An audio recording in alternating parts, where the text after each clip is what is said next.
Menko Polhukam Mahfud MD mengaku mendapat informasi mengenai aliran dana dugaan korupsi pembangunan menara BTS 4G. Informasi itu mengejutkan publik karena ternyata bukan saja dinikmati Partai Nasdem. Mahfud pun mengatakan sudah melaporkan informasi tersebut kepada Presiden Jokowi jika dana korupsi itu juga mengalir ke Partai PDIP dan Gerindra. Di sisi lain, Mahfud menjelaskan jika dirinya tidak akan mencampuri persoalan ini ke urusan politik. Ia pun menegaskan kasus tersebut biar hukum yang menentukan. Mahfud mengatakan bahwa pendalaman atau penyelidikan kasus dugaan korupsi pembangunan menara BTS 4G itu berada dalam koridor aparat penegak hukum. Ia mempersilahkan Kejaksaan Agung dan Komisi Pemberantasan Korupsi untuk mendalami dugaan tersebut. Meski begitu, Mahfud mengingatkan pembuktian kasus ini akan rumit dan mungkin menimbulkan kemelut politik. Proyek pembangunan menara BTS 4G itu diduga dikorupsi dan melibatkan Menkominfo nonaktif Johnny J. Plate. Mahfud mengatakan proyek tersebut sudah berjalan sejak 2006, tetapi baru menemui masalah pada anggaran tahun 2020. Berlanjut.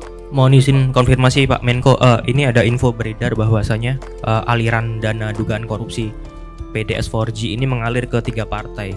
Di sini disebutkan PDIP, Gerindra, dan Nasdem. Ini mohon tanggapannya Pak Menko. Terima kasih. Ya, terima kasih. Saya juga dapat berita itu dengan nama-namanya gitu. Tapi saya anggap itu gosip politik. Ya, gosip politik. Kita bekerja dengan hukum saja. Saya juga sudah lapor tentang itu ke Presiden. Pak, saya tidak akan masuk ke soal ini. Ini pembuktiannya akan rumit dan mungkin menimbulkan kerumitan politik. Oleh sebab itu, saya persilahkan Kejaksaan atau KPK kalau itu di luar angka-angka yang sudah konkret untuk menyelidiki ini. Tetapi kalau saya sendiri menganggap itu sebagai gosip politik yang tidak akan saya tangani secara administratif di sini, secara manajerial kelembagaan, karena itu sudah masuk ke ranah hukum. Saya dapat info itu dan saya sudah lapor ke Presiden. Saya tidak akan masuk ke urusan politik. Ini hukum murni. Biar hukum nanti yang menentukan itu.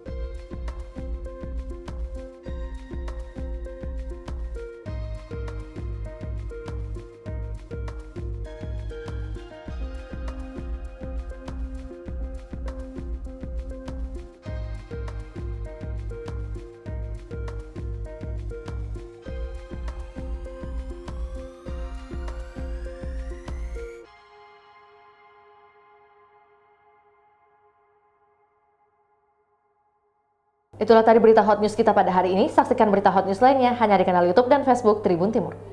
Terima kasih sudah nonton. Jangan lupa like, subscribe, dan share ya.